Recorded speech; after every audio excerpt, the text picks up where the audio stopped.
incompréhension, distraction, voyage à penser. Beta maboko benga na ngoza la musika. Tonga les autrement. Au nom puissant de Jésus. Yahweh Samba Bobo Samba Bikamo Yesu. Na benga ni fosimoni. Non c'est mon poussa pour empêcher de se prendre à saisir par Yahweh n'a délogé vers les nous sa distraction va chasser. Na rendre Yahweh ni les sans effet au nom de Jésus.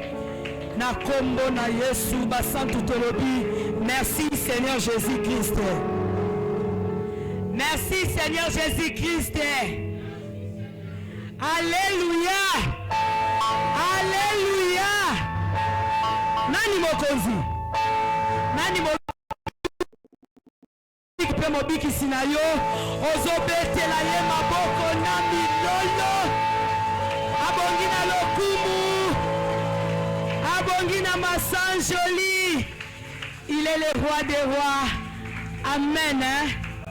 Amen église. Amen bana tata. Amen bana mama. Amen bana papa. Sikanza mbangata apambola yo. Nalingito yamba motei na biso ya dimanche ya lelo. Nayebi ke ozotala na kiti kuna motei yango bazobenga nani. Motei yango Pasteur Joël. Tout mon kiti polele. Total a pu inviter Pasteur Mupanzi kiti polele. Amen. Hein? Alléluia. Tout ça moté à surprise. Amen. Olingo yokai. Olingo yokai. Namoko moté à tongo alelo. Tele malikolo. Na lingito yamba moté à tongo na lelo. Tele malikolo. Bongama. Amen. Ezabiso mo banandako. Ezabiso moko bana ndako. Papa lo baka soki bana ndako bazote ya photo zalakana. Photo zalakana. Parce que to pesa oye ute pai. Oye ute pa papa. Yango biso to zui, yango to zo pesa yo. Alléluia. Alléluia. Allez bon ça siko ko beta maboko. Fongola siko maboko. Te na ligo beta te na lobo beta te. Na lobi fongola kaka. Na bio fongola ka maboko na bio beta te. Tant parce qu'on est na robengisa moté ndo beti. Amen. Hein? Alléluia. Alléluia. Alléluia. Alléluia. Na ligio ya mene sengo. Na ligio talisa joie. Na ligio ya paye pena comme il faut. Tant que nous bengisa le cordon Jessie. Na mozo le capo na côté ya biso parole. Nous bete. Est-ce que vous avez moulolone pour la Yesu? Moulolone. Ah Yesu azama.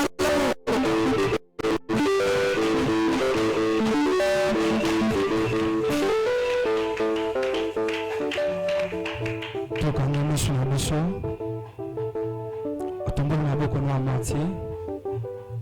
Réaliser présence ensemble na tonga lelo. J'aimerais qu'au travers ces cantiques, écoutons la présence d'Anzambe, ou bandaka kotombo l'Anzambe, ou la passion au mois de mars.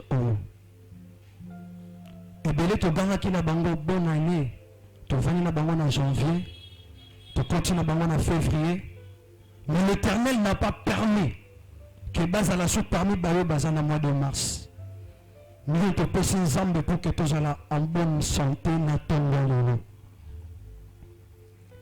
Je lève mes mains vers le ciel, je te donne mon cœur, je dirai à mon âme, tu es Dieu de tout.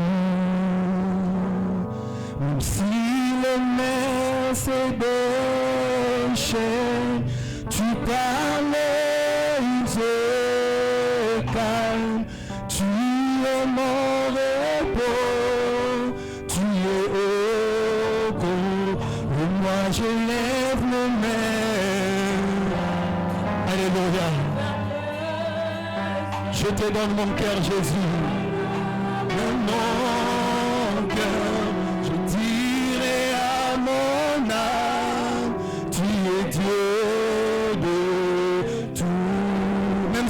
déverser des chaînes, s'il déverser des chaînes, tu parlais, tu me calmes, tu es mon repos, tu es tout, et moi je lève mes mains. Commence à élever Jésus dans ton roi l'élo. Commence à réaliser combien est-ce que l'Éternel est tellement bon pour toi. Commence à réaliser combien est-ce que l'Éternel est tellement merveilleux pour la liberté. Le Dieu qui t'a conditionné le souffle de vie ce matin. Combien n'a pas ton roi l'élo dans un mort. Combien n'a ton roi l'élo bah il a mis ça au demandé comme ça d'accident ce matin. Mais bien aimé te pèse une femme de l'autre côté. Pour que nous puissions être parmi Bayo Bazo respirer.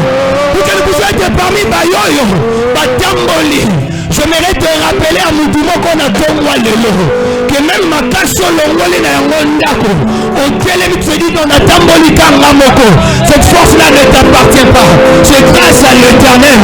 Il y a des gens qui sont là plutôt dans le moment où qui étaient parfois des guerriers, des sportifs, des gens forts physiquement. Mais à cause de la maladie, ils sont incapables de se lever. Ils sont incapables de l'attaquer là-bas. Il faut l'attaquer ça. Il faut m'allier ça, parce que ma casse est sur lui. Mais nous sommes en bonne santé. L'Éternel nous a donné le mois de mars. Pourquoi? L'Éternel est notre repos. J'aimerais que quelqu'un ose reconnaître la grandeur de Dieu dans sa vie. Qu'il élève sa voix et commence à élever Jésus. Qu'il élève sa voix et commence à exalter l'Éternel, le Dieu de bonté. L'Éternel est qui au-dessus de tout. Le Dieu qui dit une chose et la chose arrive. Le Dieu qui ordonne les choses. Commence à l'exalter. Commence à l'élever. Commence à l'adorer. Il est Dieu. Il le mérite d'être exalté. Le maître des temps et des circonstances. Le Dieu qui s'est placé. Tout événement en son temps. Le Dieu qui nous délivre de filet de l'oiseleur. Le Dieu qui a encore renouvelé sa bonté. N'attends pas le lever. Ton père Saïd, ce n'est pas que le lever. Il pouvait vous battre et nous non, bien aimé, l'homme n'est pas le maître de son souffle. Comment s'élever Jésus? Comment s'élever Jésus?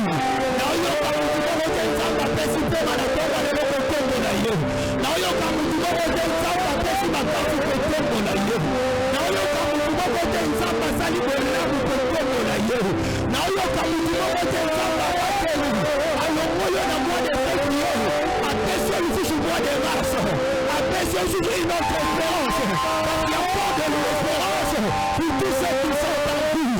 Oh, comment élever Jésus? Nous te saluons, Père éternel et Dieu de gloire. Nous saluons la présence du Saint-Esprit de Dieu. Car tu es le Dieu tout-puissant, le Dieu incomparable, le Créateur incroyable. Tu es notre repos, Jésus. Tu es notre repos, Père éternel et Dieu de gloire. Sois élevé, Jésus. Sois élevé, éternel et Dieu de bonté. Sois exalté,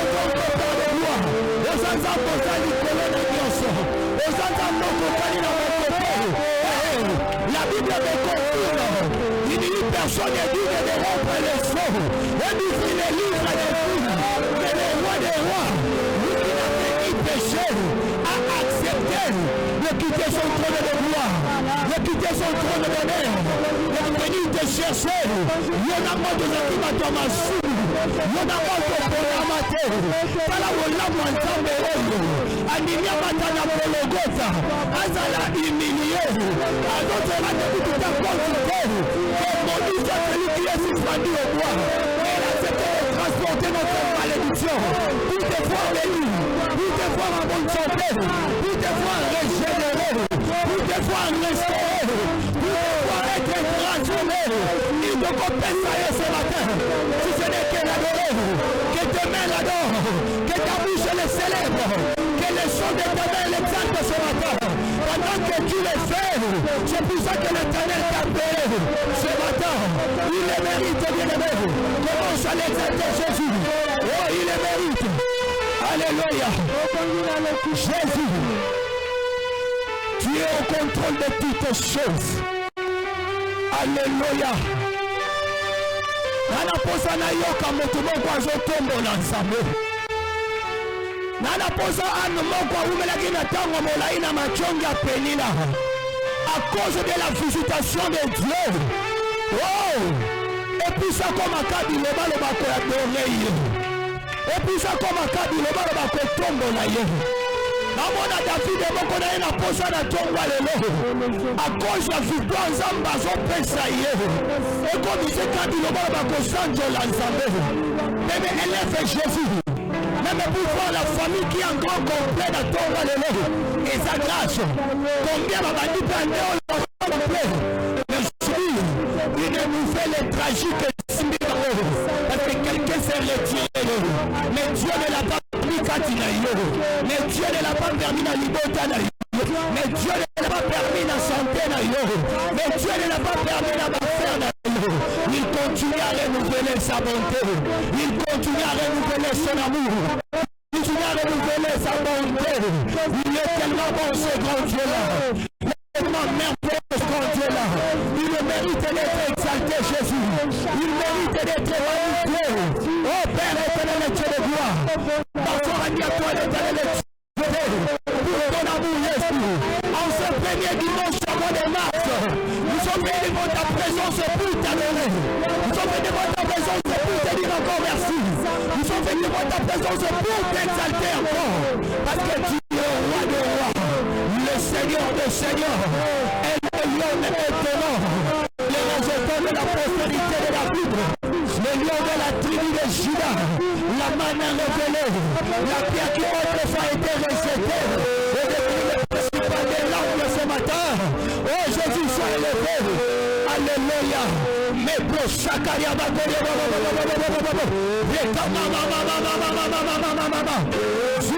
ce matin. Sois un ce matin, Jésus. Sois un ce matin, éternel Dieu. Sois un ce matin. Les Dieu qui nous a donné les portes. La porte du mois de mars. Oh, que son nom soit élevé, Jésus. Que son nom soit élevé ce matin. Alléluia. Alléluia.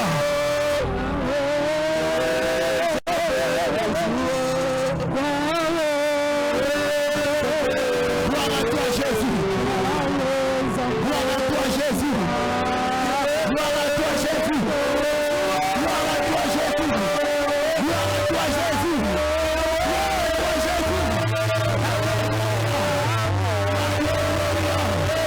Tu es le Dieu qui vit éternellement. Le Créateur incréé. Jésus, le Dieu des armées. Alléluia. Alléluia. Yes.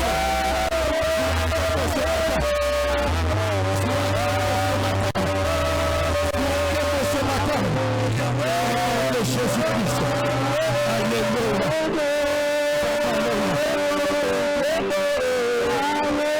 Merci Jésus. Merci Jésus. Merci Jésus. Merci Jésus. Gloire à Dieu éternel. Alléluia. Bien-aimés, par nos acclamations, j'aimerais que nous puissions célébrer Jésus. Dans nos acclamations, dans ma cri de joie, j'aimerais que nous puissions célébrer Jésus ce matin. Il le mérite, ce grand Dieu-là. Il le mérite, ce grand roi. Oh, le Dieu qui est au-dessus des autorités, le Dieu qui est au-dessus des principautés. Il est tellement merveilleux. Il est tellement bon. Il est tellement merveilleux, ce grand Dieu-là. Tu peux te donner ton à trouver ta gloire. Au travail à ma cri de joie dans le sol. À Salamo Malamo, Betata Milolo. Betela taillé sous ma boko. Il le mérite, Jésus. Alléluia. Jésus. Gloire soit rendue à toi, éternel. Gloire soit rendue à toi, Jésus. Dans le nom de Jésus. La Bible déclare: qui pourra dire qu'une chose arrive sans que l'Éternel au préalable ne le parle? Père, je me soumets dans ta présence, Seigneur Dieu de gloire. Qui suis-je pour me mettre debout devant le sang de l'Éternel et parler de ta part? Aweleski Zamba Lola, Nazala effacer cette tombe à nous. Et que tu accomplisses ta parole qui nous est poussée par le Saint-Esprit de Dieu. Que les hommes parlèrent de la part de Dieu. Seigneur Dieu de gloire, tu as dit que dans leur détresse, ou dans leur douleur, ils crièrent à l'Éternel. Et tu envoyas ta parole. Laisse que la parole de ce matin soit une réponse pour les questionnements de quelqu'un ce matin. Laisse que la parole de ce matin, Seigneur de gloire, soit une solution pour les problèmes de ton peuple ce matin. Saint-Esprit de Dieu, défie le nom de Christ ce matin. Dans le nom de Jésus. Dans le nom de Jésus. In the Jesus name. Dans sur le colamotomoko, tu le dis gloire et louange à toi Seigneur Jésus-Christ. Amen. Tu détenies sur ma boko makasi. On acclame l'Éternel. On acclame le roi des rois. On acclame le Tout-Puissant. On acclame le Seigneur des Seigneurs. Nana posobete la kanzambe maboko na tongwa lelo. Oh, voilà quelqu'un qui a compris qu'il est en train d'acclamer le roi. Zamboaza likolo mena wa kondia mboka. Zamboaza likolo ya bato yo bete la ta maboko. Odi yo bete la bato ki maboko zwata eloko te. Pourquoi ne pas acclamer, applaudir celui qui a dit à la croix tout est accompli. Amen. Tofandi na kombona sumasia. Bien-aimé na tongwa lelo, je dis encore merci à l'Éternel. Vous savez, la Bible dit, les bontés de l'Éternel ne sont pas épuisées. Ses compassions ne sont pas ses termes. Elles se renouvellent chaque matin. C'est la bonté de l'Éternel qui s'est renouvelée en nous et qui a fait que nous puissions être parmi Bayoba Zoloba. Nous n'avons pas payé un prix pour ça.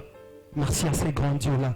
Je suis reconnaissant à l'égard de mon père, le révérend docteur Joël Ngata, pour m'avoir octroyé cette opportunité de me mettre debout devant le saint, devant le fidèle à Christ, ma référence, et parler de la part de l'Éternel.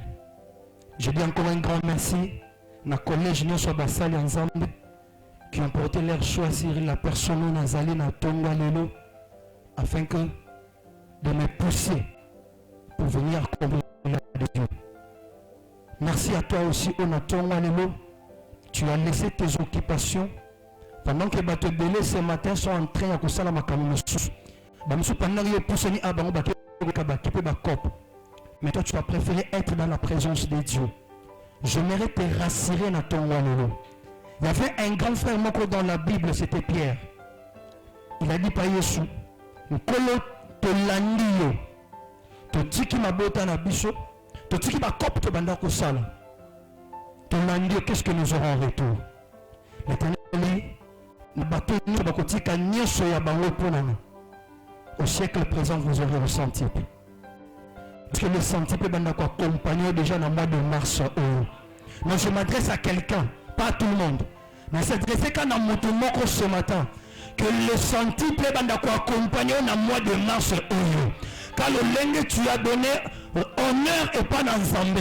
En l'honorant dans ta présence, que l'Éternel t'honore aussi dans ta vie. Alléluia. Bien-aimé, avec tout le respect, je le prie tout l'ennemi. Nous allons lire la parole de Dieu. Nous allons à Jean, chapitre 4, verset 1 à 11. Nous allons dans le livre de Jean, chapitre 4, le verset 1 à 11. Le Seigneur sait que le pharisien avait appris qu'il faisait et baptisait plus de disciples que Jean. Toutefois, Jésus ne baptisait pas lui-même, mais c'était ses disciples. Alors, il quitta la Judée et retourna en Galilée. Comme il fallait qu'il passât par la Samarie, il arriva dans une ville de Samarie nommée Sichar, près du champ que Jacob avait donné à Joseph son fils. Là se trouvait le puits de Jacob. Jésus, fatigué du voyage, était assis au bord du puits. C'était environ la 6e heure. Une femme de Samarie vint puiser de l'eau. Jésus lui dit, donne-moi à boire. Au souligné, donne-moi à boire. Car ses disciples étaient allés à la ville pour acheter des vivres. La femme samaritaine lui dit, comment toi qui es juif, me demandes-tu à boire à moi qui suis une femme samaritaine? Les Juifs, en effet, n'ont pas de relation avec le Samaritain. Jésus lui répondit, si tu connaissais le don de Dieu, et qui est celui qui te dit, donne-moi à boire, tu lui aurais toi-même demandé à boire, et il t'aurait donné de l'eau vive. Verset 11. Seigneur, lui dit la femme, tu n'as rien pour puiser, et le puits est profond. D'où aurais-tu donc cette eau vive? Parole du Seigneur.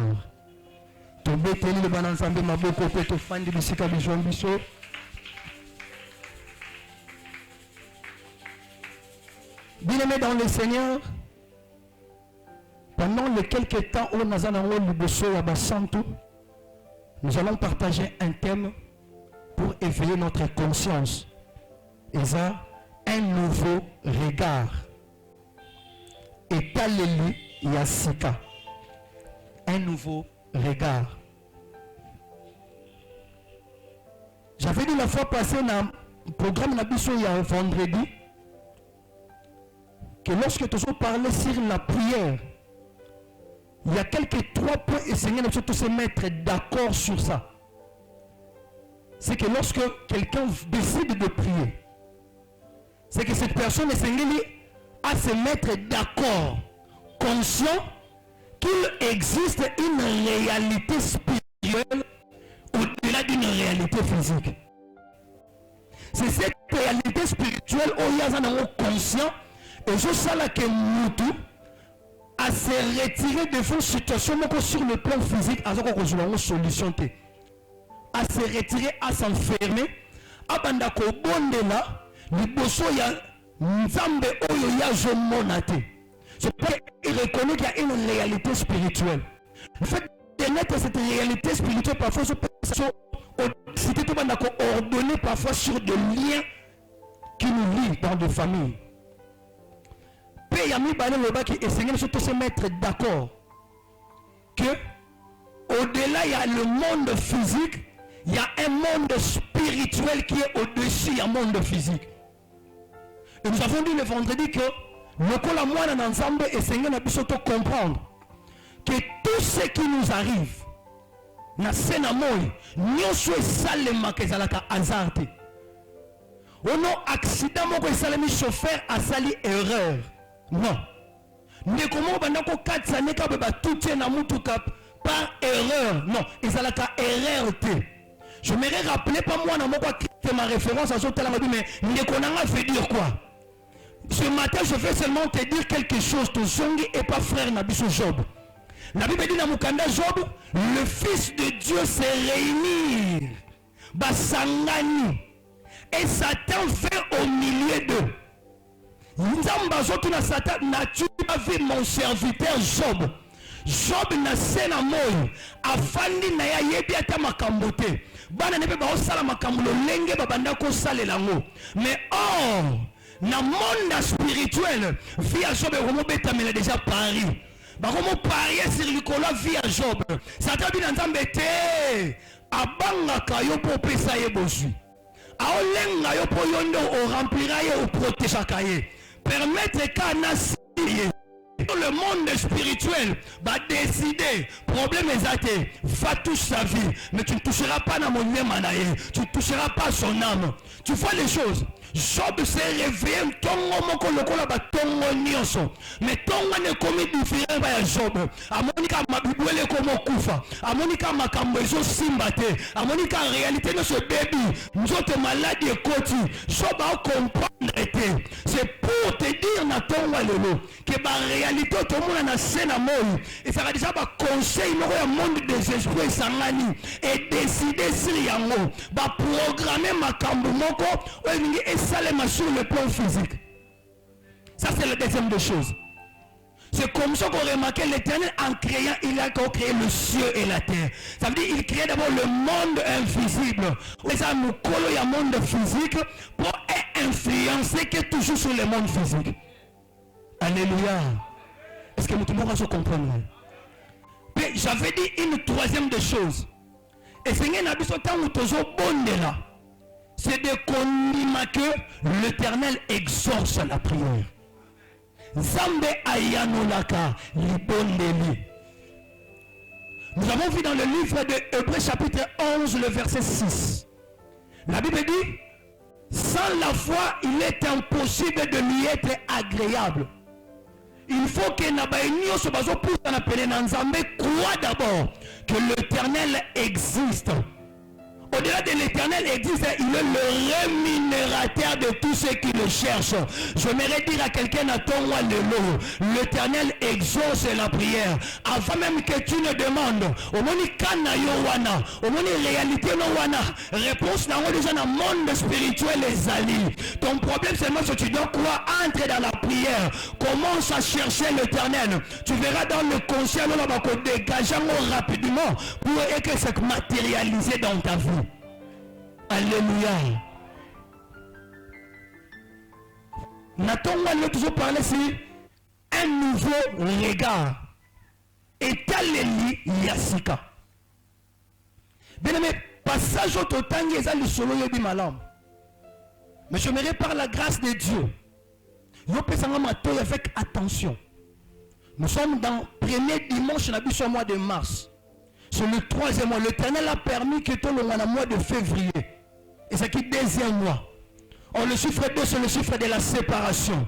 Dans le deuxième mois, l'Éternel t'avait séparé à la malédiction soit libota.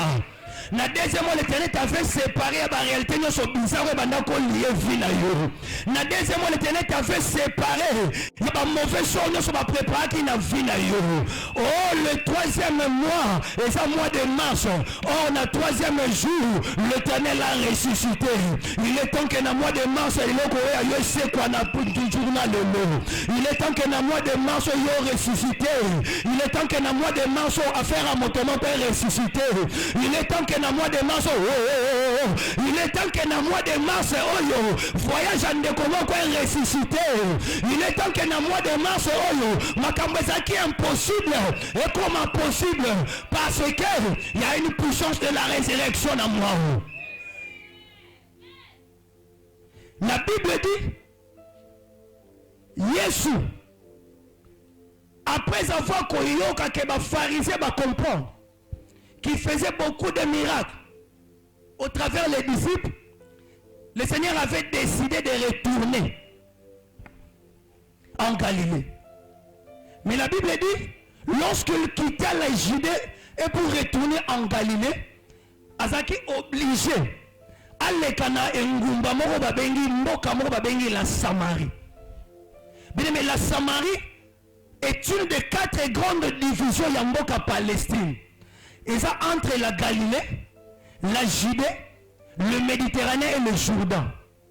La Samarie, ils ont représenté une partie des terres où Joseph a tiqué là-bas. Le tribu à Manassé et le tribu à Ephraïm. Maintenant, qu'est-ce qui est arrivé dans Mbokawana? Lors il y a déportation, il y a Bana Israël na Babylone. Bana Israël est en captivité na Babylone. Le roi de Babylone a imposé un gouvernant babylonien même na Israël. Il s'est fait que Bana ya Samarie comme il se mélanger na babylonien. Et mélange de culture et côté. Or, na Israël à ce temps-là, lorsque Bokomi Kosale la banzambe mususu ke nzamba Israël, automatiquement tu es écarté à la société. Ça fait que mélange à culture tant que Salemi, les Israélites sont décidés, babi jamais, on doit chasser les Samaritains na Katia Jérusalem. Bien mais tango ba écarter ba Samaritain na kata Jérusalem, ça veut dire ba habiter à Samarie. Bango ba préférer na bango ba banda okende ko gumba melanzambe na ngomba. Et la montagne s'appelait Garizim. Bien mais c'est là où le conflit est contacté entre la Samarie et la Judée. Parce que dans la culture, il y a des juifs. Les Samaritains, comment ils ont mélangé des choses. Dans la culture, il y a des Babyloniens. C'est comme ça qu'il y a des livres historiques. Le Samaritain, c'est un natif, il y a un Samarie, mais d'origine païenne. C'est à cause de ça. Alors, ni les Salema qui ont. Nangomba ya Garizim, et ça qui n'a libulu moko ya mai que Jacob avait laissé. Bien aimé, gloire soit rendue à l'Éternel. Ces jours-là, le Seigneur des Seigneurs pour la côte en Galilée, et c'est là qui n'a eu à l'écapar la Samarie. Quand on a commis la mboka Samarie, a pémi, pene libulu wana Jacob. La Bible dit baye koliba kei koluka ko somba biloko akolia. Et pendant ce temps-là, moi si moko ya mboka Samarie aye pa na Yesu. Aye liboso na Yesu okute pene libulu wana mai. Parce que l'objectif à moi c'est qu'il y a kotoka mai na ye. Mais lorsque comme na pu wana a retrouvé Jésus ici kawana. C'est là où maintenant le solo na biso bandi. Parce que nous allons faire une prédication conformément au texte. Mais il y a des choses que l'Éternel va faire pour nous montrer ce matin. La Bible dit, dans Jean chapitre 4, une femme de Samarie vint puiser de l'eau. Jésus lui dit, donne-moi à boire. La première des choses, Yesu tanga moni mwana mwasho.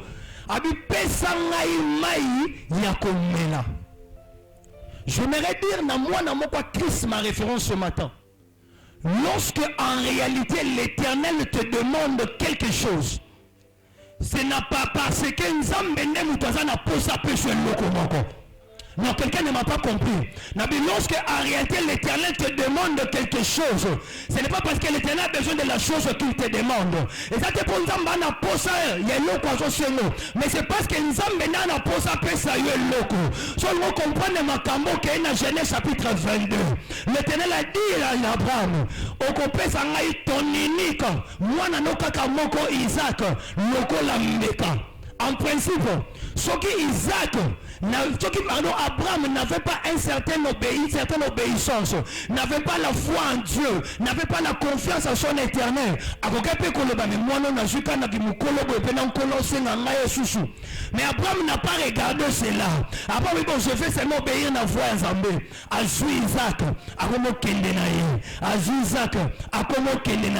Abraham ne savait pas. Abraham ne savait pas que lorsqu'il arrivera là-bas, dans le moment qu'on sacrifiait Isaac, Nkolo avait déjà prévu un bélier dans la boulisson.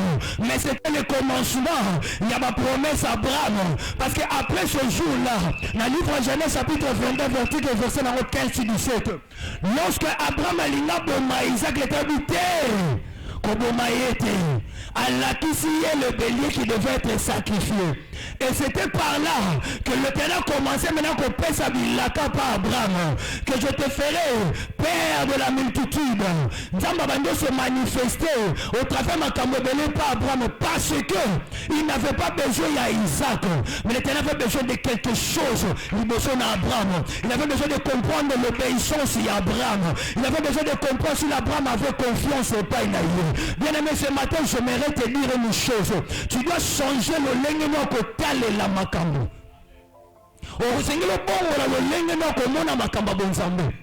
Lorsque l'Éternel te demande quelque chose, c'est parce qu'il y a mon colo, mais problème il a besoin que tu t'approches avec assurance devant sa présence. Il a besoin que tu en aies confiance. Il a besoin que toi tu sois obéissant dans la présence de Dieu et permettre à tout de se ressourcer, de bénéficier de ma camoyo et comme un bichon l'icolo collègue. Alléluia. Est-ce que mon témoin va aller? 1 Thessaloniciens chapitre 5 verset 17. La Bible dit, priez sans cesse. Bible dit, priez sans cesse. L'Éternel a insisté dans la prière. Ah, mais pourquoi ça? Peut-être que ils ont mis tout là, mais tu peux faire une mini-campagne. Biazo. Tu as une mini-campagne, biazo, tu as une semaine à cesser le feu. Pas de cesser le feu. Tu as une semaine à pas de cesser le feu, tu as une semaine à la prière. Mais on continue à demeurer dans la prière. Oui. Prier sans cesse. Ça signifie quoi? Lorsque Nzambazo insiste dans moi dans Nzambe moko. Prie sans cesse. Prie sans cesse. Prie sans cesse. Plus que tu es dans la présence d'Nzambe, plus que l'Éternel profite du temps que tu es dans sa présence pour te bénir encore davantage. Plus que tu demeures dans la présence d'Nzambe dans ma bonne délit, plus que l'Éternel est en train de te ressourcer encore davantage. Tu sais, ma communion, comme lorsque le Dieu t'insiste dans sa présence, c'est tellement compliqué pour la battre. Mais ça va facile à monter à demeurer dans la présence d'Nzambe. L'Éternel a une capacité. Et ça, le rôle la battu, balai va se retrouver dans la station d'essence. Moi, il y a un bidon à 5 litres. Avec une essence, na capacité à 5 litres. Mon rabino, on a préféré un moutou capina et 10 pinés et quand tu as 500 litres. Entre Batouana mi balé, so va se décider, ça la parcours, va le kiniti boma. Nani a comme la destination. Alléluia. Alléluia. Donc plus que tu es dans la présence de Dieu, Nzambazo capacité yo, Nzambazo ressource yo, Nzambazo tondisa yo, Nzambazo continuer à forger yo, parce que toi tu es appelé à vivre des grandes choses. Et on est là le banande comment ce matin, que tu as la kabatu sous te na malenge Nzamba me mena bango. Toi regarde seulement l'Éternel au lenga jo me mena yo. Et ça na batu sous tozana bango bazaka banda ko chambre salon. C'est-à-dire que dans la chambre, ça tu as pour sa fondation 7 mètres ténacé. Il y a une chambre salon. Fondation 1 mètre, 1 mètre et demi, 6 000 euros, nous avons tellement tout droit. Mais yo za immeuble à 5 niveaux. Yo za gratte-ciel le moko moulaï. Yo senga no umela na présence na Nzambe. Plus que fondation zo kota bozindo. Plus que fondation zo zinda na se. Plus que tango zo mata. Batu bagani waouh. Ça c'est l'Éternel qui élève. Ça c'est l'Éternel qui transforme. Ça c'est l'Éternel qui est en train d'agir. Bien mais demeure dans la présence de Dieu. Demeure dans la présence de Dieu. Dieu est en train de d'insister, parce que l'Éternel veut encore te raciner davantage pour la makambe koya lobi. Alléluia. Alléluia. Bien, mais vous savez la réalité, nous méditer le solo. Nkola lobi na mwana mwasi, donne-moi de l'eau à boire. Mais il n'y a pas de réponse à moi dans moi seul.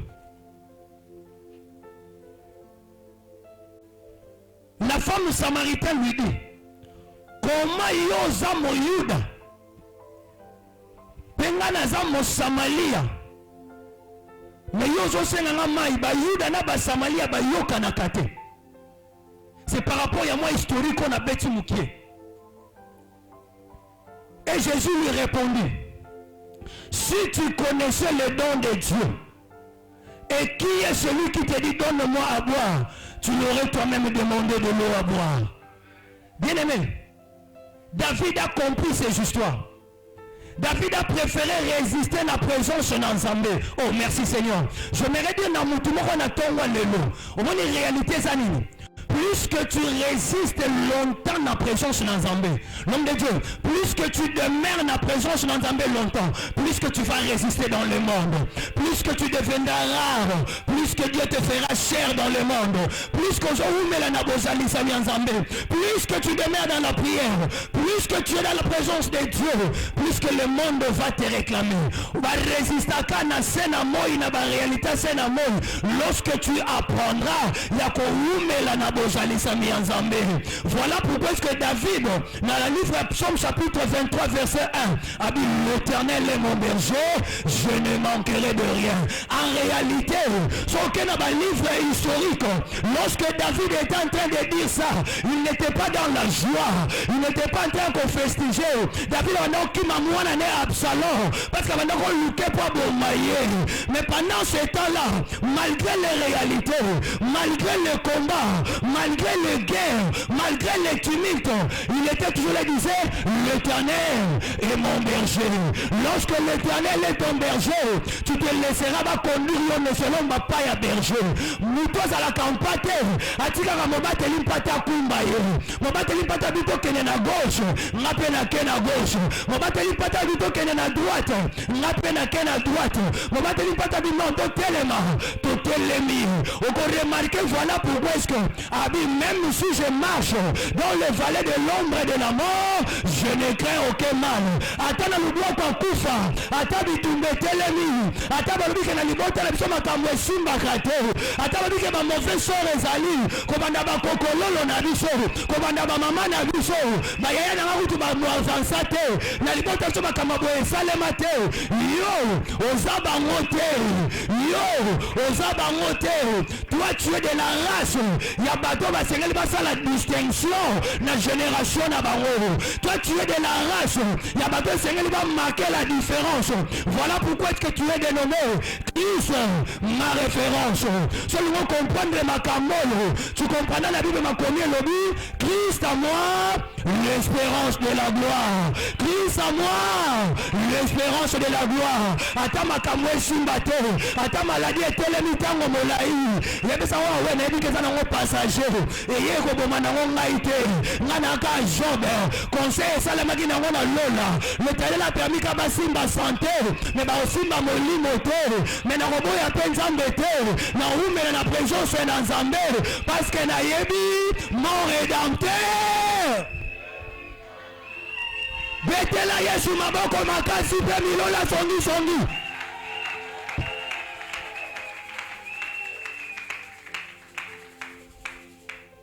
Christ ma référence, écoute. Plus on a la présence ensemble. Plus on a la bozali ensemble. Nkolo azo peso kate makamboza na ngoposa. Oyozo senga. Na bandeli. Plus qu'on a la présence ensemble. Nkolo azo peso kate makambo yozo senga. Mais nkolo azo peso be makamboza na ngoposa.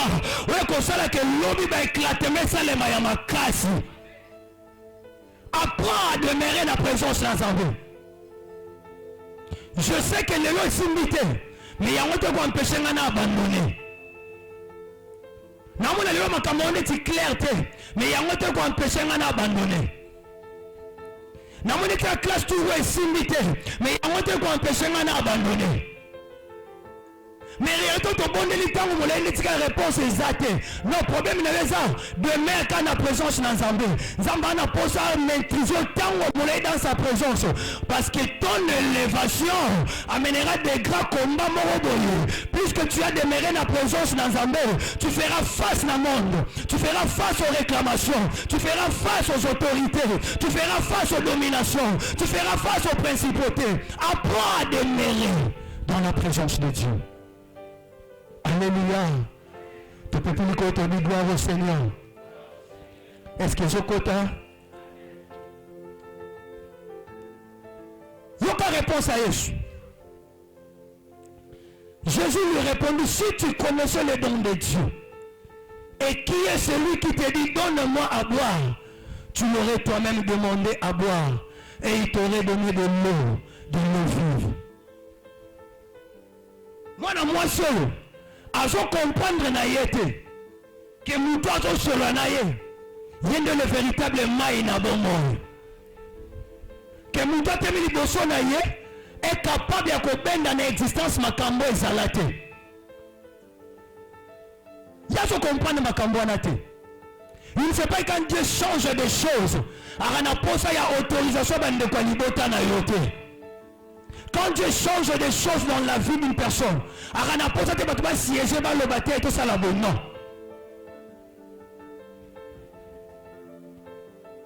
c'est comme une décolle avec un système quoi mesanaki. Babi lui il attendait que le mouvement de l'eau. Oh il y a les caméras que le mouvement de l'eau te peut pas que de bois caillete. Gloire soit rendue à l'Éternel que y a zanga ta bateau. Tu sais pourquoi tu n'as personne? Parce que l'Éternel ne veut pas qu'il y ait une élévation ailleurs. Batouba s'est glorifié. Baba que ceux qui a commis bon les abisso. Baba que ceux qui a maté les abisso. Baba que ceux qui a commis les abisso. Voilà pourquoi que Dieu permet que tu restes là. Tu restes dans la présence de Dieu. En son temps, l'Éternel lui-même a retiré les manipulations de Roloba. Prends ton lit, lève-toi et marche. Bien aimé, yosa motonio sauté. T'as de quoi ça peine, yosa motonio sauté. Kolandaka te po bango bakei te aorgueil changer mutu mususu kolandaka te po bango batombwami yo umelaka na présence na Nzambe ne pose pas aussi des questions Seigneur pourquoi tambolaka na ba directive en Nzambe saka lolenge Nzamba lingeli yo salela je te dis batu bakotelema un jour ba non non non non non non non non non non non muto certainement zaki na Nzambe muto seulement ba rosel na Nzambe gloire soit rendue à l'Éternel. Un jour le Dieu des armées a ordonné que Pharaon a libéré Bana Israël, mais bien aimé Pharaon a télé a vraiment résisté à rien ba okété à rien ba okété à rien ba okété. L'Éternel par Moïse et Aaron abandon frappé ba plaie première plaie maye bon wana makila Pharaon bi aweza makambo pamba abengi batunaye abi non non non non non bobeta prison. La Bible dit basali pika lo lengi wana babimisi mama gogodo oh banganga pe a Pharaon basali ke lo lengi moko. Mais il est arrivé une fois la dimension a changé. Tant de quoi appelle cette dimension a changé qui non dimension a changé qui l'Éternel a multiplié ma stratégie de sous babi mabuse le bon wani basili c'est le bon wani basili ce que tanga na mukanda ijodo ko mona makambo na yebisa yo banganga Pharaon ba yei ba nzambe babi non to betana prison so beto sala ngo ba meki ba monyo lote et simbate babi non non non non non certainement ça c'est le doigt de Dieu, ça c'est le doigt de Dieu. Mais non le moto dans la vie il y a un niveau de sacrifice, il y a un niveau de prière, il y a un niveau de dédication, il y a un niveau de consécration que le lenga no kokota na bozindwa Nzambe et comme matina dimension bandoka quartier mais bandoka libota basangana na ba loi famille mais bako kosimba yote parce que le doigt de Dieu est sur toi, parce que la main de l'Éternel est sur toi, parce que Dieu est en train d'agir. Lorsque Dieu agit, qui peut bloquer en haut? Apprends à résister la présence ensemble.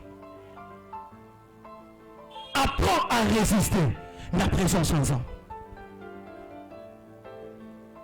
Mwana mwacha zo mona kama kamulokola moto nyonso amone zane kama moto normal ayo mela mai non un nouveau regard bien mais un nouveau regard. Papa nous a parlé les dimanches lorsque Dieu apporte son changement. La première chose tu fais le changement dans la vie. Le nouveau raison impliqué le changement de mentalité. Et c'est le bon la lenge no ko mone la makam. Le livre des Hébreux stupide sans la foi. Il est impossible de aller agréable. Mais il a même une dimension comprendre la foi, mais en te définissant la peur. Kobanga. Au bout de temps, pas na mikie. Au coco dans la chambre, courir zate.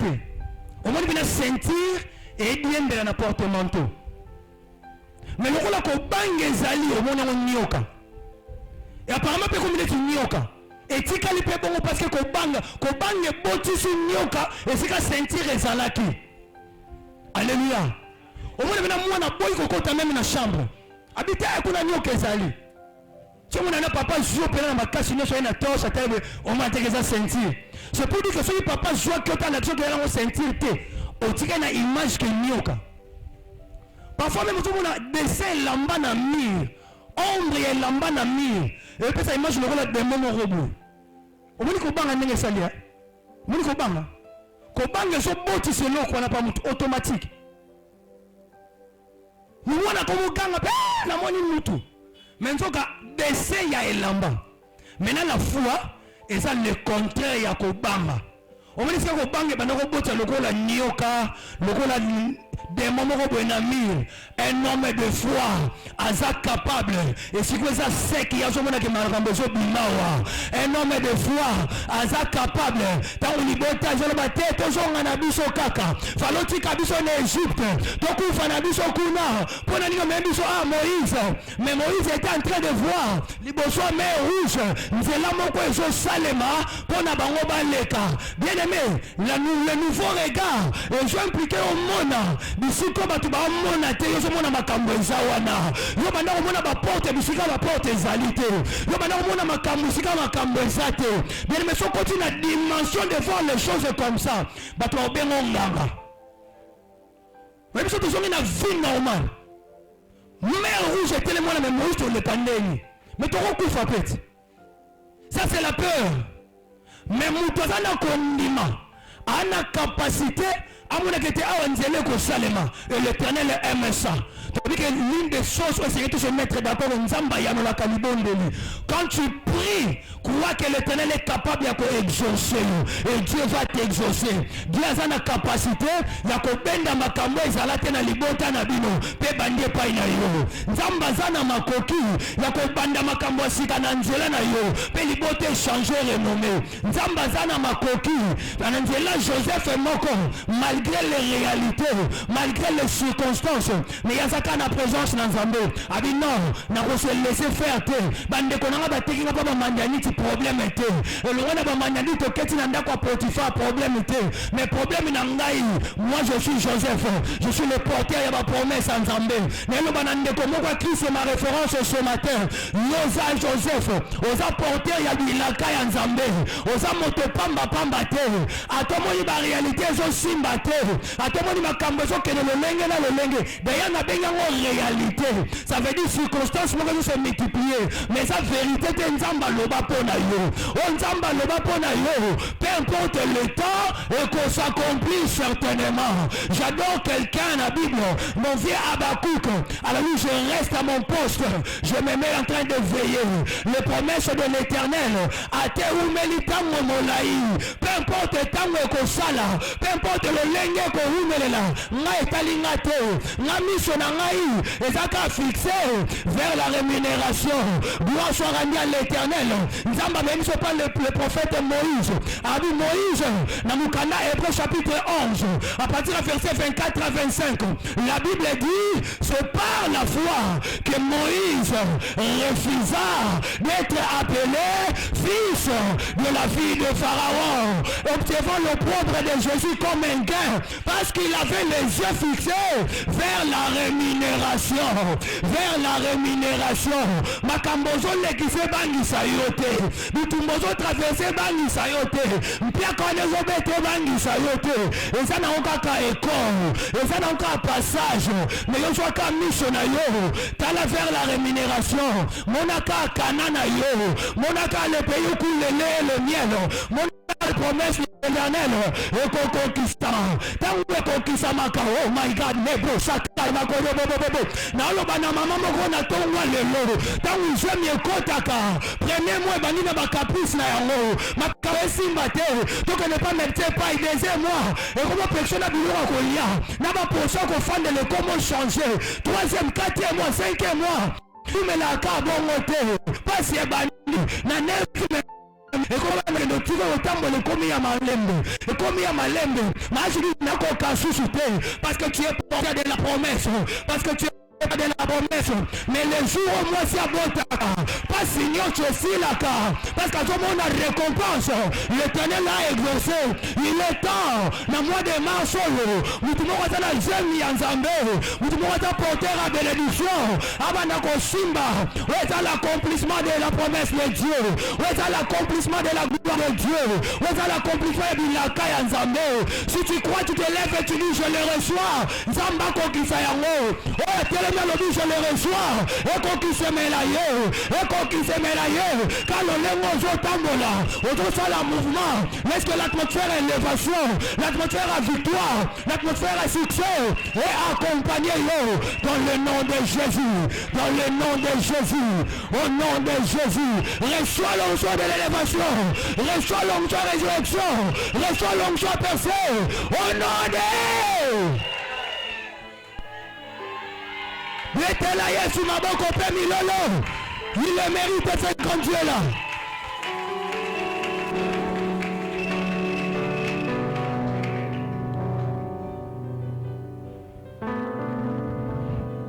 Gloire à Jésus. Bien-aimé, moi la moisson. À comprendre que nous doit tellement liboso na osenge mai. Que nous tonga taki na posa mai na yete. Makini na posa pese mai ya bombo. Aki na posa pese mai ya bombo. Oh my God. Oh my God. Oh, il est temps que l'Éternel s'impose dans la vie à Moutoumoko na Tongwanelo. Ah, il est temps que bien sur mon peu ça les manavia Moutoumoko lelo. Bien les personnes sont à Gadaréen. Mon calçon encore à Gadara. Un bon matin, l'Éternel s'était imposé. Moutalibomayo. À qui dans son bon sens. Je viens d'éclairer quelqu'un le premier dimanche à mois de mars lelo. Tu que Tenzamba s'est imposé na bien sur la vie na yo. Et que ma camouette avec qui distorse. Et sont anormal. Que tu rentres dans ton bon sens. Mais bro, je déclare que Moutoumoko va la restaurer la dignité na yo. Je déclare Moutoumoko va la restaurer. Bisikaya perdaki. Zamba zongi c'est la yo yango. Zamba zongi c'est la yo yango. Tu sais yo zana tout interrompre dans le programme wana voyage. Parce que ton passeport est appelé na yo. On a tout interrompre dans le programme wana voyage. Parce que cette fois-ci, à cause de bien de l'Éternel, les fusées sont d'une facilité. Je te le dis, on ne parlera plus à blocage dans ta vie. On ne parlera plus à blocage dans ta vie. On ne parlera plus à blocage dans ta vie. On ne parlera plus à blocage dans ta vie. Que l'Éternel qui s'est imposé dans Gadara s'impose dans ta vie, s'impose dans ta famille, s'impose dans ton commerce, s'impose dans tes affaires. Il n'allait pas checker le Dieu de l'alliance de mon père, le Dieu de mon père Joël, il est là ce matin, il est là ce matin, pendant qu'on restaure vie à mon tomoko, pendant qu'on jonge à mon tomoko na dignité, pendant qu'on jonge à mon tomoko na valeur, ici comme tu m'as chola qui yo, ici comme tu méprisa qui yo, ici comme tu m'as kameko sumbate, l'Éternel va t'imposer, balinga te, l'Éternel va t'imposer, nanko, Biazo! Dieu s'impose.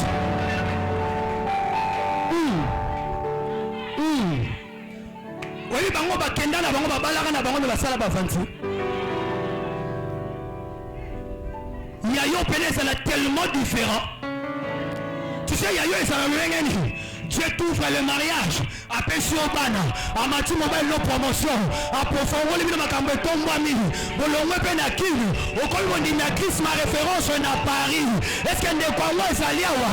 Toi tu vas mener le nom de Christ et ma référence même na Canada. À cause ya makambo nzamba to ça dans Nzela na yo. On parlera du Dieu de mon père Joël Ngata. À cause de la visitation de Dieu dans ta vie. À cause de la promesse de Dieu qui va se réaliser dans bientôt. Mais pour ce qu'il y a pas de bobo. Wow. Est-ce que mon tongo Zaliawa? Est-ce que mon tongo Zaliawa? Si tu es là, tu te lèves et je le reçois Yamba Yango. Au téléphone, Yambi Yango comme Yayo. N'a déclaré Lola Yoka. Ma belle pète à ma tour. N'a troisième mois, oh my God. C'est le mois qui m'a généré. Le Zambatina n'a pas mois de mars. Oh, aujourd'hui c'est le 2 mars. Je déclare à quelqu'un de la manière que je suis né dans le mois de mars. Makamasike banda obimana vina yo. Mama babisike banda obimana vina yo. Et puis lorsque le lion vif et l'équipe n'a pas moïna yo, yo retire la lion vif. Mais la Bible dit, Les sources d'eau vive jailliront en toi. Yoko ma source à ma bénédiction. Yoko ma source à ma libération. Yoko ma source à prospérité. L'homme de Dieu, lorsque les sources d'eau vive jaillissent en toi, tu sais qu'il y a un cas. Ma caméra est solution. Ma caméra aussi, maintenant toi tu es là. Zamba salue mon Zambé. Zamba salue mon Zambé. À cause, il y a bien sonné dans ta vie. Apprends à résister à la présence ensemble. Plus que tu résistes dans la présence de Dieu, plus que tu vas vaincre le monde. Plus que tu vas vaincre le monde. Plus que tu vas vaincre le monde. Tu sais ton élévation. Tu sais ton succès. Aux autres dépend, il y a tant d'ambassades mais maillot. N'avez pas nos gratte-ciel. Yosa immeuble de 5 niveaux. Yosa dans le chambre salon. Tu vas voir que les bandes dans chambre salon. Mais que les bandes dans moi studio vous pandi. Mais yo, yosa immeuble à 5 niveaux. Apprends à résister à la présence ensemble. Pas de mère d'école ensemble. Apprends à résister. Où met la dame au bolaï. N'a pas sali sami ensemble. Dans la prière. Dans la prière. Dans la prière. Dans la prière.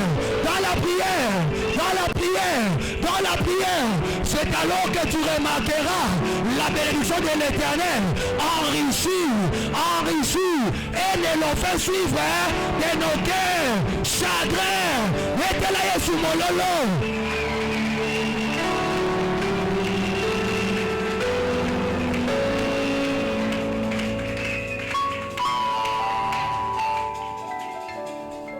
Fais-moi tout continuer. Tala-moi na moisson. Alobi, yo ozolo kopesa nga mai. Ozatana eloko te ya kotokela mai. Mais le lenge ni kopesa nga mai. Abi Seigneur lui dit la femme, tu n'as rien pour puiser et le puits est profond. D'où aurais-tu donc cette eau vive? Liato monaka na misubu. Tika bango bambona kezaka yo. Baloba parce que baomona te onzamba zo sala na yo na mbula o. Baotonga yo po baoyeba te makambo nzamba a préparé pour une église au Christ ma référence. Bien aimé yo sala hasard te okutama katika na Christ ma référence. Et ça soit malamu yo sala parce que dans peu de temps, parce que dans peu de temps, parce que dans peu de temps, parce que dans peu de temps, est-ce que moi na Christ ma référence mon quoi salut dans peu de temps, pendant que je parle comme ça, dans mon Christ ma référence premier niveau, dans mon Christ ma référence église à deuxième niveau, dans mon Christ ma référence église à troisième niveau, et Zamba Lola, lorsque yo combat en église à troisième niveau, frère Jésus comme ça non joue à te pour yo balai dans Christ ma référence qui na tolbo, tout à mon canako l'église est comme à troisième niveau, bah tu peux ça cadeau mi tout kana facilité, tout la facilité pour na nini, parce que toi tu es le premier partenaire et ton maolo. Voilà pourquoi Nzamba zo élevé yo. Voilà pourquoi Nzamba zo fongo la finance à mutumoko. Voilà pourquoi Nzamba zo restaurer vie à mutumoko. Parce que l'Éternel est seul. L'Éternel est seul. Yo nos partenaires. Il y a numéro 1 et ton mao. Moi na moi je suis réalité. Ah Yesu. Yo pena na libulo de côté do. Na produire ba qui c'est ils quand tu n'as pas toqué la main dans ma boue. Ce que Yesu ça na auto ba opia ma opia ondeni.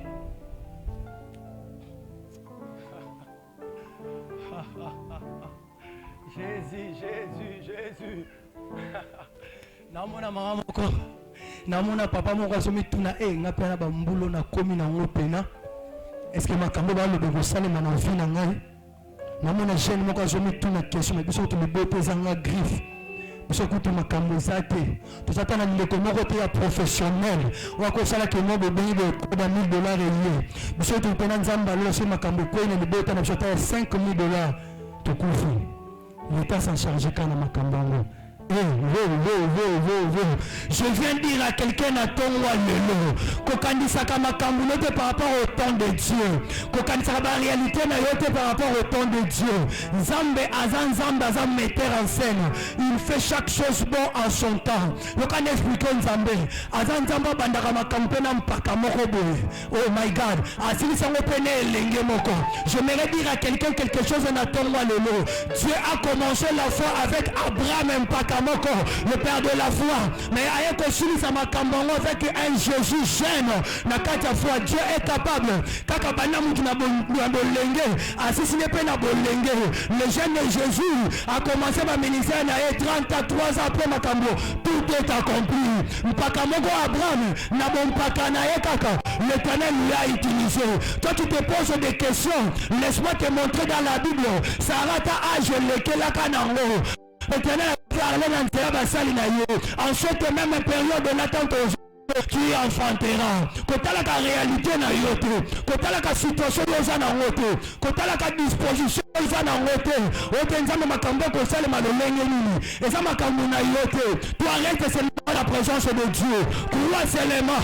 Crois seulement. Crois seulement. Crois seulement. Crois seulement. Pendant que nous allons croire seulement, namona libota mo musana ba ko lenga ka pa pamba. Pour nous ko la kamala baloba mabe. Papa papa ba tele na que la bango mabe. Papa papa tele ba otomboka. Yo lenga. Je vais dire prendre comment Christ ma référence ce matin. Yo za na poste lenga te. Tika bango ba longo la bilamba, mais ça le côté. Si l'Éternel appelle ça ma coquine à basali na ye, ya ko longo la ba malédiction à prononcer par batu. Bongo boni boni to wa no ko na bino. Et d'ailleurs, tango bango ba saka ba lo mabe, je viens leur rappeler que Jésus à la croix a kufa presque ni. Yem tabana ba longo la bilamba muto liboso. Donc maman le ki soka fanda bando saka na mabe. Et tali na ngo biso pe. Allo banaye, mais na yebi à la croix, il y a quelqu'un qui est resté nu. Il y a quelqu'un qui est resté nu. Et il a dit tout est accompli. Et il a dit tout est accompli. Et il a dit tout est accompli. Et il a dit tout est accompli. Laisse que cette parole, il y a tout est accompli. Et là ta vie n'a rien à tomber le lot. Que la parole de tout est accompli. Et là ta vie n'a rien à tomber le lot. Je lève ma main gauche et je déclare ma saine alliance à mon père Joël, au travers lequel un élément le chiffre 7. Laisse que le Dieu a comblé de sa grâce, a te levé un grand mot qu'on levé, a sala yo comme un signe, au kokamu sa banguna na yo. Mwana mwata to yoba no, mais yo zatane no côté. O ko pesa la maya bombo. O makambo zo banengo sel mandeli. O mwana mwaso miso kangama. À comprendre que Jésus lui-même est le chemin, la vérité et la vie. Tika tenzamba comme anzela wa bilipambo lozo yela. Obiyo makamno ba petsa ba tusu ba sa nanzela na yo, pona ba se glorifier te. L'Éternel lui-même sera le chemin qui amènera ton élévation, le chemin qui amènera le changement, le chemin qui amènera le succès dans ta vie. Et d'ailleurs qu'on rappelle yo, obi chaque fois que le baga succès, et on le baga te que un ensemble à ba victoire jamais. Et ça rappelle un ensemble à ba victoire na ba échec. Seulement comprendre en haut, tu n'as qu'à Francine Ganou. Francine Ganou, qui est sur le Camerounais, n'a un champion du monde à MMA. Mais n'a qu'un habitumba box n'a pas eu pas fini mon robot. Mais il y a un autre jeune Texas à la champion du monde. N'a pas couru n'a yé, à Polypé, n'a longi mingi. Et on le battait sur la Polaki. Et on le battait sur ma campagne Sindité. Et Kenzamba Zate. Comprendre kaka, Kenzamba n'a pas ça. N'a oumé la nabozali saminaye. N'a continué ko lukaye. Pour ma campagne, je tombe la ngalo. On zamba zobo isapona nga. Et ça tellement mounene. Et que ça là que, dans la réalité, 5 litres à carburant. 500 litres, on va démarrer. Babandi course. Toke boma. Nous avons 5 litres sont commis à Tana qui sont pour la seconde zambazane. Mais yo ce que j'ai mouta 400 litres. Ça veut dire que nous avons été prêts au démarrer. Bando banda kokende. Bando banda kokende.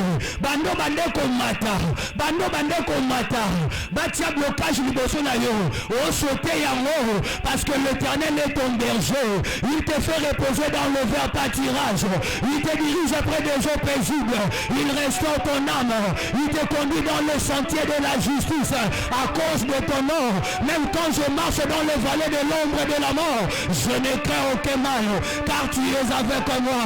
Seigneur, atama kambozo simba te, na obanga te, na otika pete ko monde la yo, na otika pete ko sale la yo.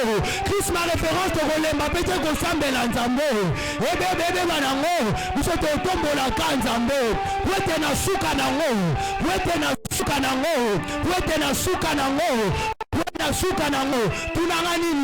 Le bonheur et la grâce, le bonheur et la grâce m'accompagneront tous les jours de ma vie et j'habiterai dans la maison de l'Éternel jusqu'à la fin de mes jours. Le bonheur et la grâce m'accompagneront et j'habiterai dans la maison de Dieu jusqu'à la fin de mes jours. De là Nzambe et accompagner à Kabatolo, Barume la Kana Bozanzame Nzambe, Batambe la Kana présence na Nzambe, Nzamba zo retenu dans la présence na Ye. Pour la makambo bandako salema tikete le lamu nzambe et bandako accompagner yo dans le nom de Jésus, dans le nom de Jésus, dans le nom de Jésus, dans le nom de Jésus. Je déclare n'attends-moi le lot que l'onction de Dieu est localisée maintenant. Comment on descend makambo quoi isayo, comment on descend makambo quoi isayo. Je mets une chose sur la terre. On dit dans mon camino janvier février, janvier février. Le Dieu qui a séparé, la deuxième jour, a séparé yo. Nous devons la flèche et nous sommes dans le nom de Jésus. Reçois cela au nom de Jésus. Na kombo na Yesu. Nzambe. A tout tambola na yo. Parce que yo zambu doit se ressourcer mingi na présence en Nzambe. Le bonheur et la grâce marcheront avec toi. Le bonheur et la grâce marcheront avec toi. Le bonheur et la grâce et que tambola na yo. Au moins on a pas tout télé ma bande le banabango. Mais je suis battu parce que l'Éternel lui-même est en train de marcher avec toi. On dit la Bible dit quand il est entré à tambola Israël pendant le jour, le col a lipata, pendant la nuit, le col a colonne de feu. Je déclare ce matin dans le mois de mars Zamba tambola na yo, le col a lipata pendant le jour et le col a colonne de feu pendant la nuit et que plus jamais le porte de ce jour de mort et que subsistait le colonne à yo. Bacha bafila kindoki pas, basa banzungu na bango kindoki pas, mais loko kanga na yebi, et loko kanga na yebi, l'Éternel le Dieu des armées campe. Waouh, waouh. La Bible dit l'Éternel est campe. L'Éternel est campe. L'Éternel est campe. L'ange de l'Éternel est campe. L'ange de l'Éternel est campe. L'ange de l'Éternel est campe. Tout autour de celui qui craint l'Éternel. Oh Jésus, lui-même va camper tout autour de toi. Et c'est alors, mais bro, chaka yaba bobo. La parole de Dieu le Bible. J'aimerais que nous puissions prier, mais comprendre la vérité. Oh, la Bible dit, avec Dieu, nous ferons des exploits. Elle dit, avec Dieu, nous ferons des exploits, signifie quoi? Et le monde ensemble, je deviens un associé de l'Éternel. Il y a Sali, l'appelle jouer rôle. L'Éternel t'attend comme ça. Il veut que tu sois dans sa présence, que tu sois obéissant dans son alliance. Qui ont observé par le nom Sinaï. Et c'est alors que tu verras des exploits. La Bible dit, et l'Éternel écrasera. Et l'Éternel écrasera.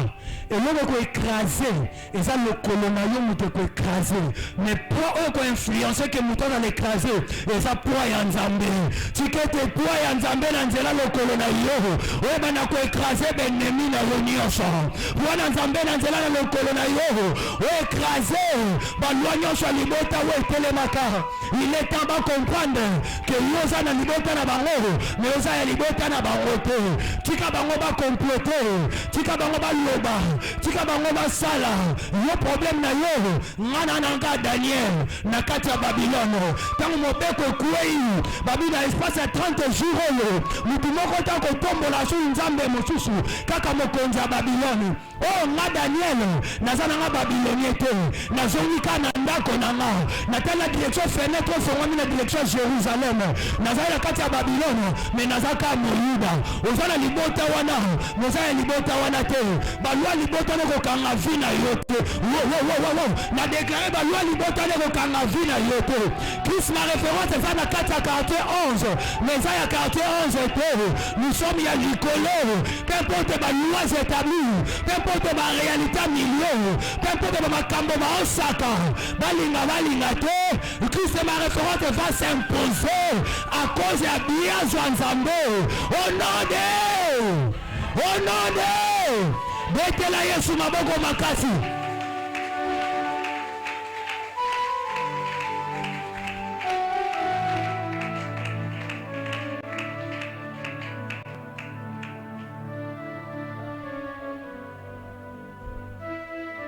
Nous voulons prier. Mais la moto bonne de la pour ça te dire quelque chose. Kotalaka jamais bilaka ya Nzambe par rapport à la réalité au Yozobeka. Bapsi Sarayo Kobota a Oseka. Peut-être que nous avons été en 90 ans. Nous avons âge de Komodo. Nous avons été en Tangana. Makambo banda lingeni. Biso na libota na biso bato yo kaka. Nzambe makambo banda lingeni. Non. Kotala ka bilaka ya Nzambe te par rapport à la réalité Yozobeka. La réalité Yozobeka.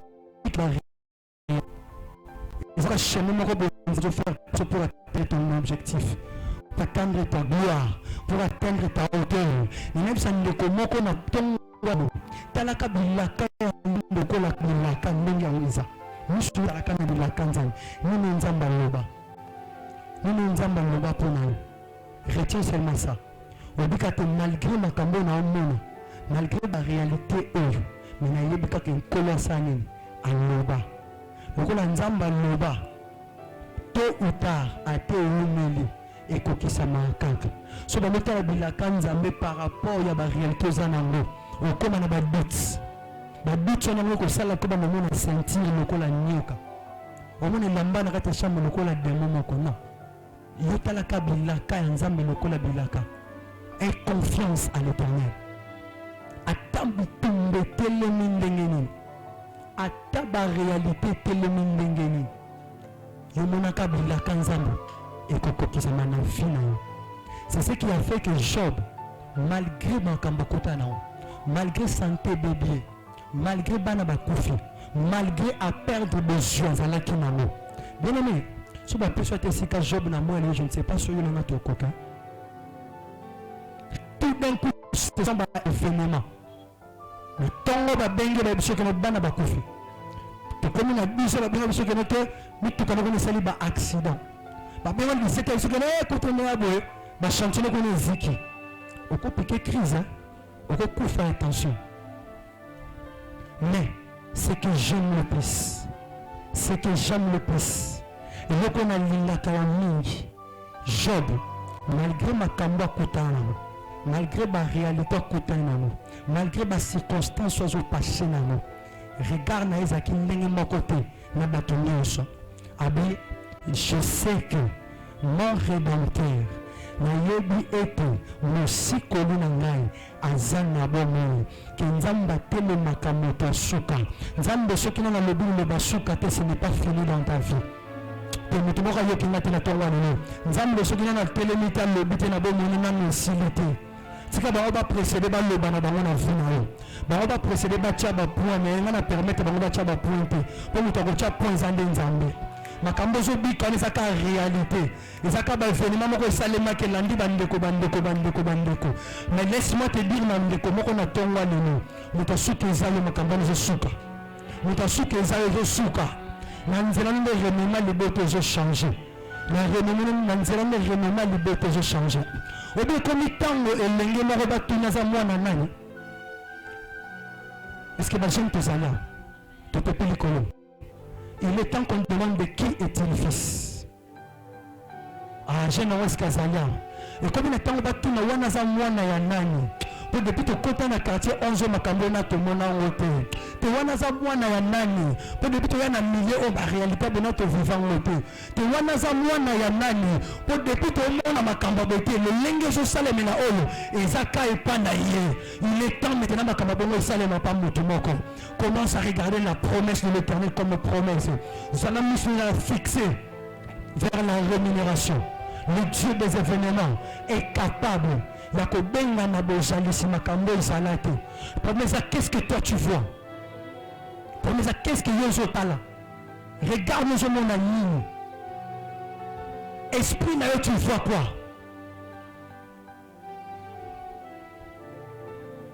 Seulement comprendre makambo. Ozonga na makombo so mona Bible lobi, on nazo banga. On nazo rebuté. Et comme il en a. Mais ceux qui osent banger, osent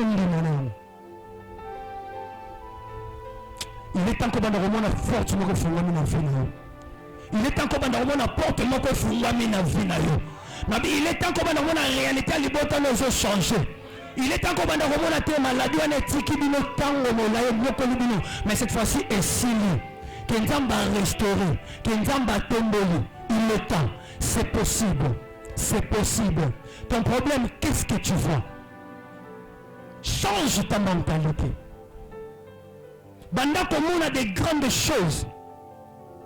Et c'est comme on a salémité. Maman, banda dans le monde spirituel, bazana dans des gens. Ton problème, il y a banda au monde sur le plan physique. On domine à ton, on son peu bassin, on son peu bas couche, banda ça l'appelle naït. Parce que je crois que bana baoula.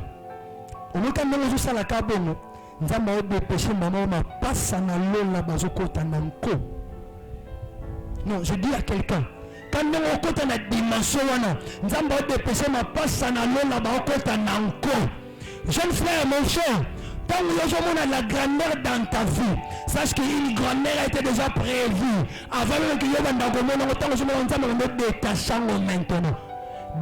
Wow, à tous ceux qui l'ont reçu, à tous ceux qui ont cru en lui, l'Éternel leur a donné le pouvoir de devenir. Tout esprit que l'Éternel a créé a le pouvoir de devenir. Dieu t'a créé pour que tu aies la statique. N'amba que l'oppose à la dynamique. Lorsque tu as Christ en toi comme éternel et sauveur, l'Éternel t'a donné le pouvoir de devenir. Nzamba peso matoki ya kokoma. Na ebizo na poso koma nini. Na ebizo na poso koma nani. Na ebizo na poso réaliser makambo nini. Mais je viens te dire ce matin à tous ceux qui l'ont reçu, il leur a donné le pouvoir de devenir. Banda kokoma oyo zo mona na tonga lelo. Na mois de mars on a dit koma o nzamba lingi yo koma. Na mois de mars on a dit koma o nzamba koma kasi obando kibalingo koma koma te na déclarer lola yoka pena vele pesa matelu na fongoli likolo pena jude jande komoko na memelongo na tongwa lelo. Il est temps que l'on a niveau à serre obando matalikolo obando matalikolo parce que tu l'as reçu. Il t'a donné le pouvoir de devenir. Il t'a donné le pouvoir de devenir. Il t'a donné le pouvoir de devenir. Olingo koma nani, olingo koma nini, olingo réaliser nini. Bisika papa kowata kosomba le pan au pied. Na sako le pouvoir de devenir le côté là yo maintenant. Yo koma kolo le pango. Ah yo koma kako le pango mon côté. Yo koma kolo mapango. Yo koma kolo mapango. Yo koma kolo mapango. Bisika yawe nzamba lola. Na bota na mutu azalate. Ah yo koma premier professionnel en famille. Yo koma mutu valeur.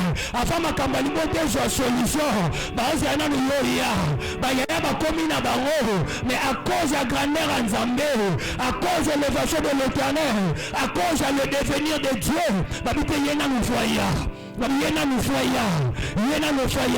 le pouvoir de devenir. Qu'est-ce que Dieu a mis? Le nouveau regard. Na mois de mars, nous sommes avec Dieu. Nous ferons des espoirs. nayoki yo te nabi na mois de mars nyonso oyo komona oyo kondima nango elongo na Yawe Nzambe le Dieu de l'alliance de mon père Joël Ngata, je lève ma main droite na lobi et comme en réalité na vie na yo nabi na mois de mars makambo nyonso okotatola makambo nyonso oyo koentreprendre elongo na Nzamba ba événement elata nzoto na vie na yo. Je lève ma main droite na déclarer na ndeko moko owapi balwa libote etelemaki ntango molai owapi balie ya kufa etelemaki ntango molai. Je déclare ce matin tu ne mourras pas. Na longwe na kona ekoto bato ba comprendre. Je déclare ce matin tu ne mourras pas. Je déclare ce matin tu ne mourras pas. Yoko kufa te okotato la bilaka Nzambe na vie na yo okotato la bilaka Nzambe na vie na yo. À chaque fois que je te regarde celui-là c'est un boss. Attends que tu regardes une femme de valeur ba peso ba kombo ba oselo ta ba anniversaire yo zobosana olamuka na tombe ba ko publier déjà joyeux anniversaire yaya ba tika yo mwinda libota ba peso ba komba ko pesa à cause du pouvoir de devenir. Du pouvoir de devenir. D'abord, nous comprendre ces choses. Voilà comment est-ce qu'il est en train de résonner l'adoration dans son cœur. Parce qu'il trouve que Dieu est en train de faire choses. Et je sais que ça y est. Dans ma dimension, Dieu est capable de faire tout ce qu'il dit dans ta vie. Il est capable. Il est capable. Il est capable. Il est capable. Il est capable. Il est capable. Et ma bougonnière sur libota na bino basekayo. Le ma maman no bota na ba mona kabino batopamba. Mais dans peu de temps, bana banoko bana olukabino. Bana ba maman le bana olukabino. Bakoko na mboka be bana ko olukabino. Parce que ba mona ke étoile moi comment briller kuna. Étoile moi comment visitation parce que l'Éternel veut changer des choses. Qu'est-ce que tu vois? Qu'est-ce que tu vois? Change ta mentalité. Change ta façon de communiquer les besoins ensemble. Le silence de l'Éternel et sa absence n'arrête. Nzambe azalaka ya forme moko te ka lokola ndeko na koyaki azwaki bénévence yo bofo koya non Nzambe azalaka na forme moko te ka mpo bato soki babika fo babwakama na mai te eza moto moko kobwakama na mai te eza moto moko ya lève toi prends ton lit et marche. Nzambe azalaka na forme moko te e Bartimée fils de David que je recouvre la vie yo mpoza moto moko boye Nzambe moko ye mpe na soki soi na mabele ye moko andimi asimba mpe na mabele origine ya libota na yo origine ya baloi établi origine ya makambo nyonso abande tretango nanu na suka azwi potepote atye na miso abi va te laver na mai ya Siloé. Dieu est Dieu de multiforme. Dieu est un Dieu de multiforme. Na 2025 na déclaré ma vie en motomoko. Dimension ya sacrifice na yo, dimension ya prière na yo, dimension de dédicace na yo, dimension consécration na makambo Nzambe, dimension na yo liboso na Nzambe esalaki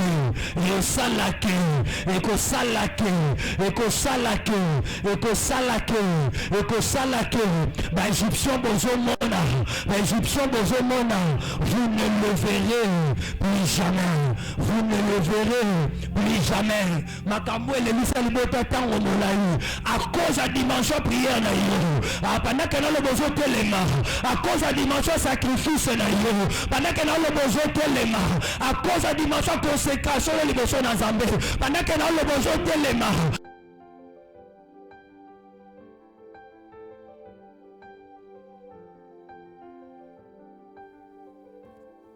résister, liboso na yo. Plus jamais encore résister, liboso na yo. N'a déclaré que l'onction de l'Éternel et même l'ikolo banguna na yo, que tu possèdes la porte de tes ennemis. Habitango eskazalia wa. Wajolo ba mena makamanga comme en réalité na vie na yo. Wajolo ba mena makamanga la ta vie na yo. Odi génération libota na yo. Et comme délivré kana nzela na yo, parce que tu es général de ta famille. Parce que tu es le général de ta famille. Parce que tu es le général de ta famille. Un nouveau regard. Tokangi monsieur biso. Bon, pendant que Baïm est dans une atmosphère d'adoration, j'aimerais que tu aies des grandes choses que tu attends chercher dans ta vie.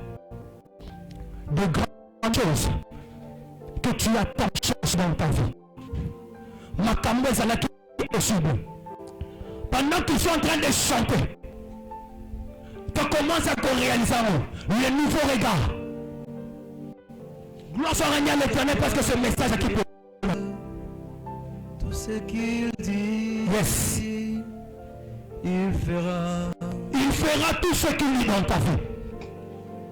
Il accomplira. Mais pendant que nous avons ce sujet de prière, il y a 15 personnes qui violent. Bato ba comprendre que bango baza ba gratte ciel bango ba immeuble ba 5 niveaux et que nous avons linga na ba dimension likolo. Nous allons faire un geste à ton walero. 15 personnes. So boya liboso je vais vous dire makambo to sal. Et so kangata lelo. Le Dieu des événements va te visiter ma classe. Tu approches avec 10 000 francs.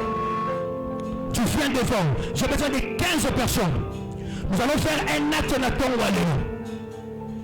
Christ est dans la croix. Le Seigneur n'a Joseph d'Arimathée moko. Abi mapena babi tenga no pesa na sepulcre. Ngano pesa na sepulcre.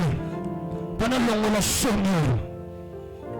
Je crie le Coloa, le Dieu de l'alliance de mon Père. Yamboto banda prière. Je me sens de 15 personnes. Je fais que mbongo na yo.